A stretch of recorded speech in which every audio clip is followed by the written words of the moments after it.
اي واحد ما متصالحش مع راسو ما عمرو يعيش واحد الحياة اللي هي زوينه، ما عمرو يعيش واحد الحياة اللي هي كالم، يبقى ديما خايف وديما شاك في راسو وديما اللور.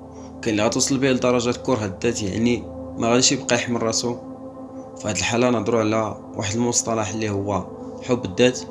حب الذات ماشي انانية، ماشي الا كنبغي راسي يعني انني اناني.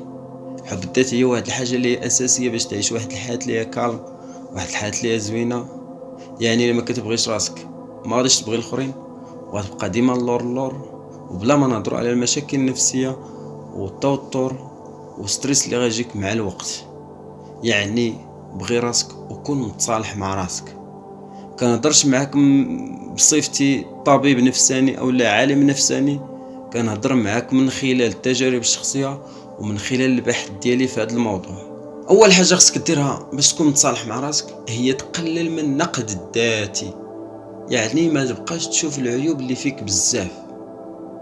كاين واحد المثل كيقول النقد الذاتي طوق نجاة وحبل مشنقه. يعني تقدر تكون انت اكبر منتقد لراسك. داك الشك اللي كيتسركل لك في راسك خاصك تحيد وخاصك تقاومه، حيت ما كيخليك دير والو وكيحاصرك نهار على نهار. وبيان سور الا نقصتي من قيمتك راه بنادم غينقص منك. وهذا الشيء غديرو في حاله وحده، حاله وحده هي الا ما كتقارنش راسك بالاخرين. الا حبستي ديك المقارنه بينك وبين الاخرين غتكون متصالح مع راسك. بيان سور الا بغيتي تكون متصالح مع راسك حبس المقارنه بينك وبين الاخرين، عيش حياتك، افتخر براسك، افتخر بداكشي اللي عندك، وخدم على راسك وعيش حياتك بلاصه ما تقارن راسك بشي واحد اخر. تاني حاجه باش تكون متصالح مع راسك هي قدر خدمتك وانجازات ديالك، وخاص يكون عندك الحماس باش دير شي حاجه اللي هي واعره، حيت بلا حماس ما عمرك كدير شي حاجه اللي هي عظيمه. وباش يبقى عندك الحماس ديالك خاصك تشوف حجم الانجازات اللي درتي. وبيان سور الا مشيتي تدخلتي المقارنات كما قلنا ما عمرك غتفكر تشوف الانجازات ديالك. دونك خدم على راسك وفرح براسك وقدره ودير مجهود. فشلتي ماشي مشكل، عاود دير مجهود. المهم هو المشاركه والتجربه. وبيان سور اي واحد خدم على راسو راه النتيجه غتبان. والمشكله هو ان بنادم ديما كيشوف الفشل اكثر ما كيشوف النجاح، وهذا غلط.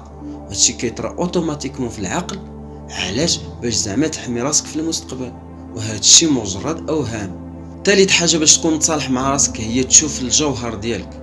حنا في واحد العالم اللي كيشوف المظهر الخارجي، حنا في واحد العالم اللي كيعطي الصوره الخارجيه واحد القيمه اللي هي مبالغ فيها. داكشي علاش كتلقى اغلبيه الناس كيجيهم الاحباط، كيجيهم ستريس بسبب المظهر الخارجي. وباش تعرف ان المظهر الخارجي ماشي هو اللي كيحدد شكون حنا، ما عمرو غيحكم علينا. مثلا شي واحد شتيه من النظره الاولى حكمتي عليه، وفاش عاشرتيه فاش هضرتي معاه فاش جلستي معاه لقيتي العكس ديال داك الحكم الاولي اللي عطيتي عليه. دونك شوف راسك وركز على الحاجه اللي زوينه فيك. وباش تعرف ان المظهر الخارجي مجرد واحد الحاجه اللي هي نسبيه اللي كتبدل من واحد لواحد اخر.